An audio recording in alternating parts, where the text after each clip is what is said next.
Rekan-rekan yang saya muliakan, Bapak Ibu yang kami hormati, 2 pekan yang lalu kita telah mengkaji surat An-Nas, kemudian surat surat Al-Falaq, kemudian sekarang kita akan menjelajah ya bersama dengan surat Al-Ikhlas. Kita akan mentadabburi tentang surat Al-Ikhlas ini. Bapak-bapak yang saya muliakan, surat Al-Ikhlas ini menurut Syekh Wahbah Az-Zuhaili itu disebut juga namanya surat Tafrid, kemudian Tajrid, kemudian surat Tauhid, kemudian surat Najah, An-Najah, kemudian surat Al-Wilayah. Ada yang menyebut juga surat Al-Ma'rifah dan surat Al-Asas. Ini bisa kita maklumi bahwa nama-nama surat Al-Ikhlas ini begitu banyak karena memang ini surat yang sangat penting, gitu ya, sangat penting dalam kehidupan kita. Nah, kita insya Allah akan mempelajarinya.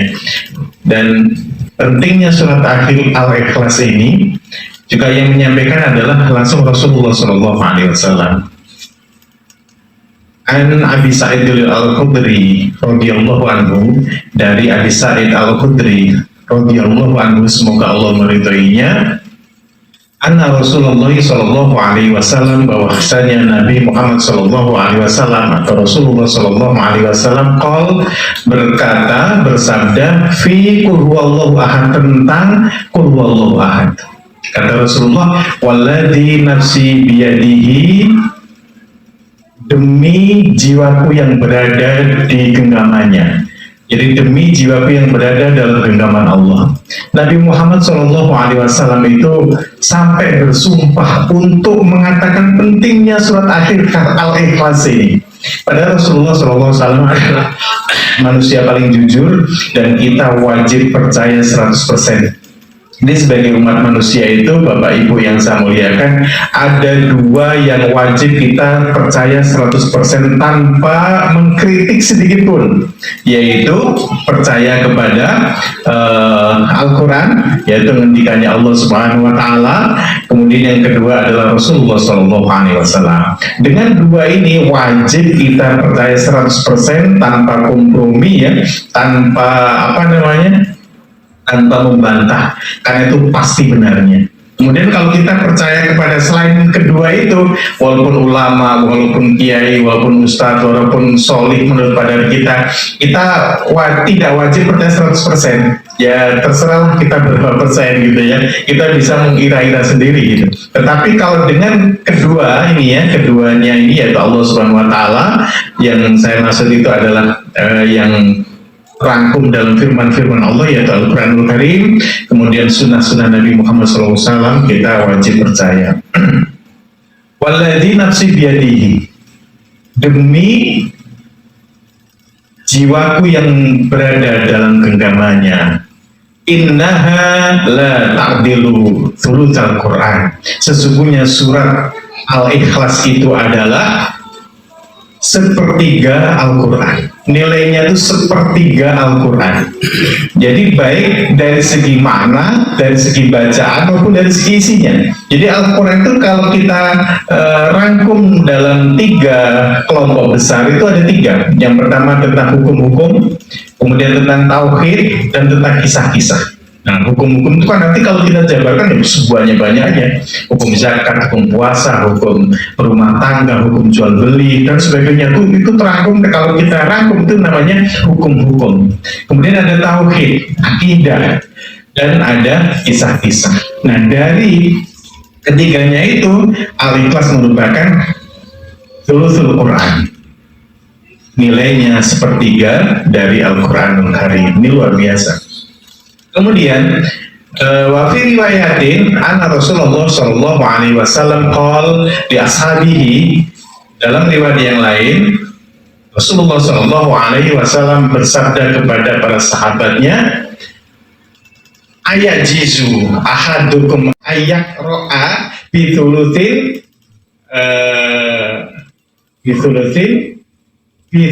Qur'ani filaili.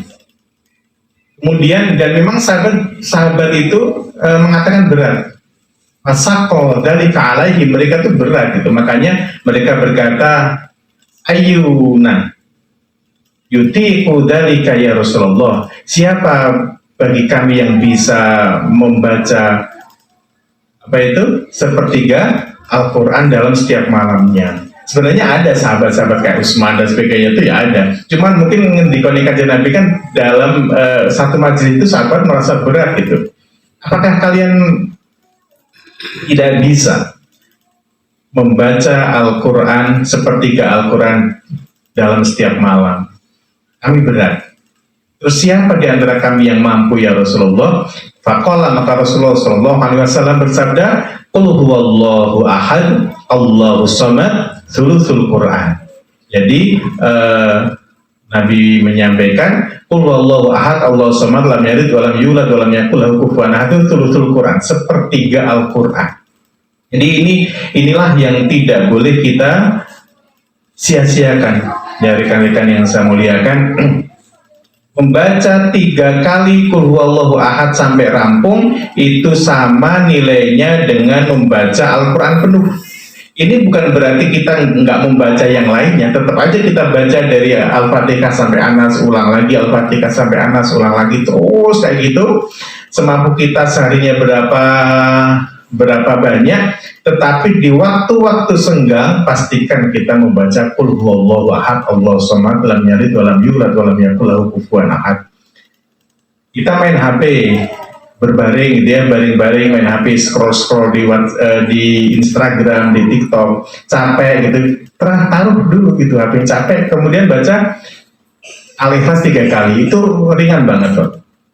Kemudian kita juga bisa berkendara, naik motor, membaca Qul huwallahu ahad, Allahus samad, lam yalid wa lam yulad wa lam yakul lahu kufuwan ahad. Ibu-ibu ini sambil masak juga bisa, sambil ngiris-ngiris sayuran, sambil ngulek sambal itu bisa. Ini kesempatan bagi kita. Ketika kita membaca Qul huwallahu ahad sampai selesai 30 kali misalnya dalam sehari, berarti dalam catatan amal kita itu kita sudah khatam 10 kali. Subhanallah itu. Jadi di catatan amal kita itu hatam Quran sehari 10 kali. Ya ini kawan-kawan yang saya muliakan, ini peluang. Jadi kita membaca Al-Quran itu tahap pertama belajar membaca Al-Quran, kemudian menghafal dan mentadaburinya, terus melaksanakannya. Nah, ini agama seperti itu. Nah, kita walaupun sebentar ngajinya sedikit tuh laksanakan.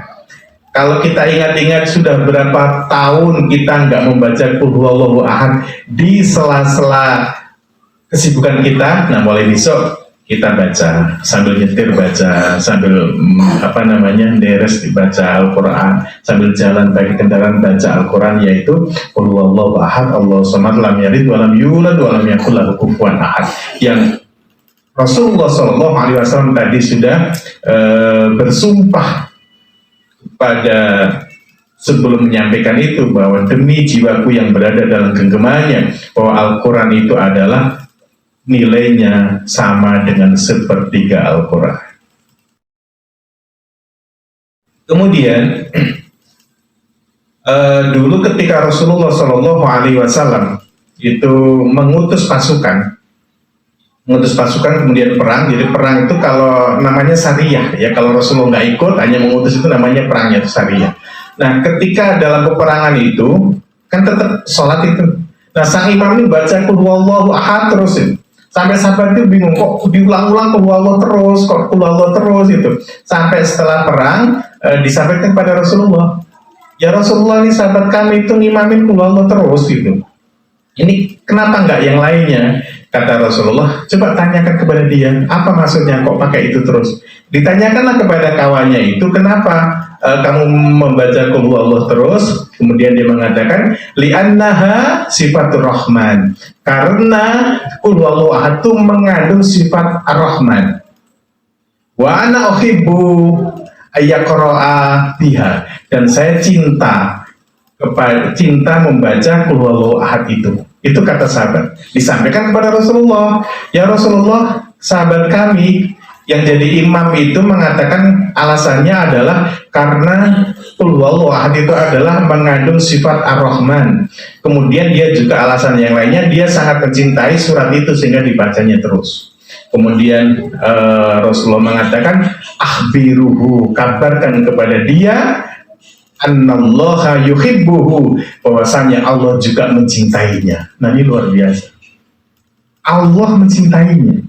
Rekan-rekan yang saya muliakan, ketika seseorang sudah mendapatkan cintanya Allah Subhanahu wa Ta'ala, maka kelar ya, kelar betul itu kehidupan kita itu. Nggak ada sumpah, nggak ada susah, nggak ada bingung, karena Allah udah mencintainya. Dalam hadis riwayat Bukhari juga disebutkan, faida ahabbatuha, ketika aku mencintainya, kata Allah, ketika aku mencintainya, ketika Allah itu ya, ketika Allah itu mencintai seseorang, kuntu sam'ahu alladhi yasma'u bihi, saya menjadi pendengarannya, yang dengan pendengarannya itu yang apa itu kalau maknanya selain ini, sam'ahu alladhi yasma'u bihi, saya menjadi pendengarannya, yang dengan pendengarannya itu dia mendengar. Kalau bahasanya kita, saya jadi telinganya, begitu. Wa basarahu alladhi yubsiru bihi, dan saya menjadi penglihatannya, ya, saya menjadi penglihatannya dari yang orang itu melihatnya, yang dengan penglihatannya itu dia melihat. Kemudian masih dilanjutkan lagi ketika Allah cinta kepada seseorang itu, wa yadahu allati yabtisu biha. Jadi Allah mengatakan, kalau saya mencintai seseorang, maka saya menjadi tangannya, yang dengan tangannya itu dia berbuat. Warijluhu allati yamsi biha, dan saya menjadi kakinya, yang dengan kakinya itu dia melangkah.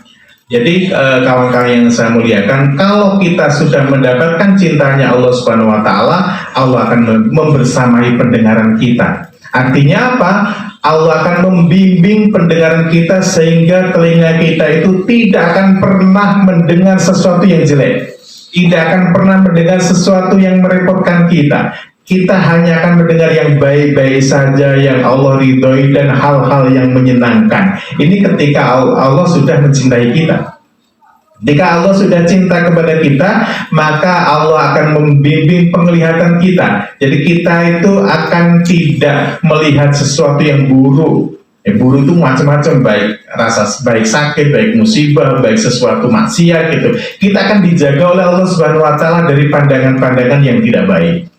Kalau Allah sudah cinta kepada kita, maka Allah akan menjadi membersamai tangan kita itu dalam kebaikan. Jadi kita melakukan sesuatu itu kebenaran terus, kalau cowoknya itu insya Allah betul terus, kebenaran terus. Dan kaki kita juga akan dibimbing oleh Allah Subhanahu wa Ta'ala. Kita akan melangkah sesuatu yang sukses, kita akan melangkah sesuatu yang tidak merugi, kita akan melangkah sesuatu yang Allah ridhoi. Ini ketika kita mendapatkan cinta Allah Subhanahu wa Ta'ala. Dan untuk mendapatkan cinta Allah Subhanahu wa Ta'ala itu diantaranya adalah dengan membaca Qul huwallahu ahad, Allahu samad, lam yalid wa lam yulad wa lam yakul lahu kufuwan ahad. Ini luar biasa. Kadang-kadang karena mungkin ini saking apalnya sehingga kita malah nggak melakukannya gitu, saking apalnya banget. Padahal ini ajaib. Ada kisah di Masjid Kuba, itu ada orang juga yang imamin itu Qul huwallahu ahad. Kalau dia ngimamin pakai surat yang lain, itu juga ujung-ujungnya tuh Qul huwallahu ahad, Al-Ikhlas terus itu. Kemudian ditanyakan kenapa hal itu bisa terjadi, karena dia mencintainya. Dan kata Rasulullah, cintamu kepada surat itu adalah menyebabkan kamu masuk ke dalam surga. Jadi rekan-rekan, ini juga sebuah dalil bahwa kita boleh mencintai surat-surat yang dalam Al-Quran itu nggak harus 30 juz. Misalnya kayak Umar bin Khattab, dia sangat cinta kepada surat Al-Fatah. Kemudian termasuk Nabi SAW. Jadi Nabi mengatakan, Umar itu dalam sebuah perjalanan ketemu dengan Nabi dan dia tanya kepada Nabi Muhammad SAW, enggak digoogle sampai 3 kali. Umar kaget tuh, kenapa ya? Saya tanya kepada Nabi kok dibiarkan aja, nggak dijawab. Ada apa ini kira-kira? Kemudian setelah beberapa lama, kemudian Nabi mengundang Umar, "Hei Umar, sini. Sesungguhnya malam hari tadi saya mendapatkan wahyu sebuah surat yang saya lebih mencintai dari dunia seisinya, yaitu surat Al-Fatah tadi." Nah, dengan ini akhirnya Umar juga menjadikan surat Al-Fatah itu menjadi surat yang sangat dicintainya. Bahkan dalam fadilah yang lain, siapapun yang sering membaca surat Al-Fatah ini, walaupun hutangnya menggunung, itu akan terlunasi insya Allah, akan diberi kemudahan.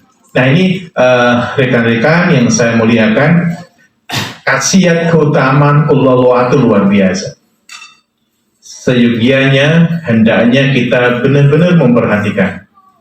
Dalam hadis yang lain diriwayatkan, "Man qara'a qul huwallahu ahad yahtimaha hatta yahtimaha." Man qara'a qul huwallahu ahad hatta yahtimaha asra maratin banallahu lahu qasran fil jannah, maka Allah akan membangunkannya di surga sebuah istana.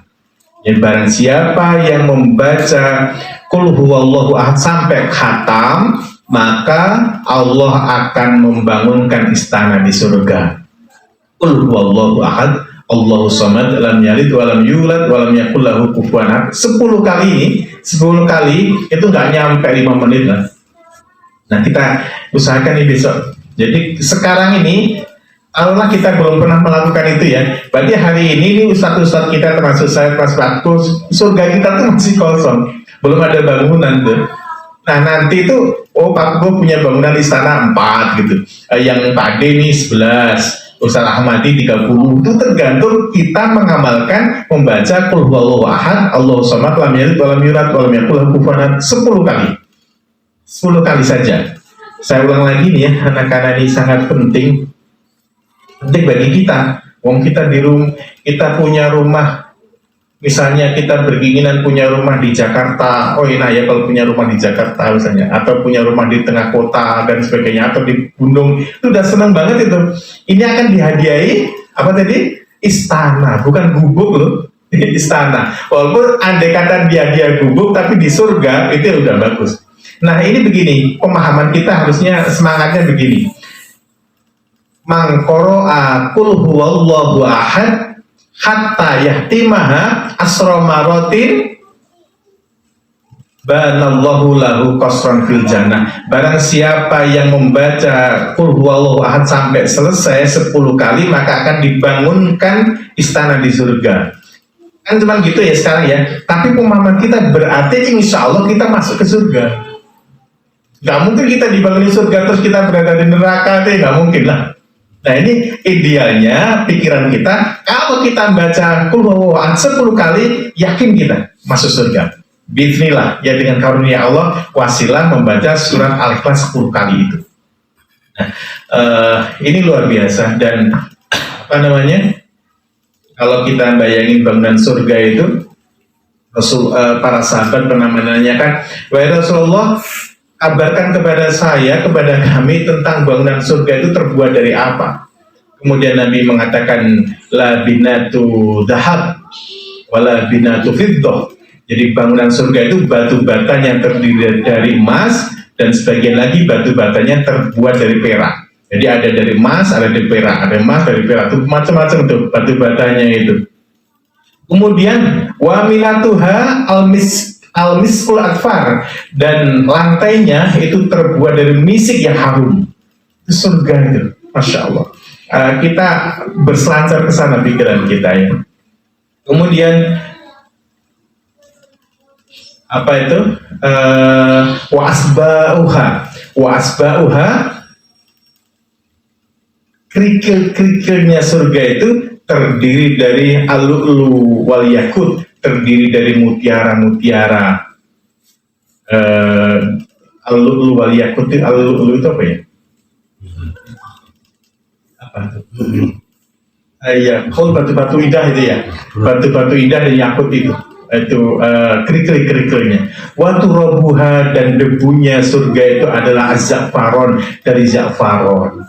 Nah, istana kita tuh nanti kayak gitu.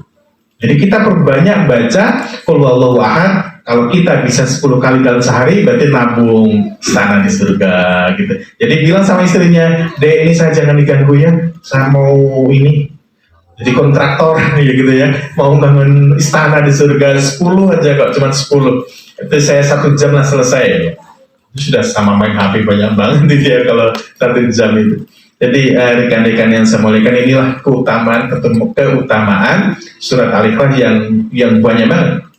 Kalau saya sebutin lagi ya untuk penyemangat kita, barang siapa yang sebelum masuk rumah membaca qul huwallahu ahad, Allahu samad, lam yalid walam yulad walam yakul lahu kufuwan ahad, maka dia akan diberi rezeki, diberi kelancaran rezeki sampai meluber ke tetangganya.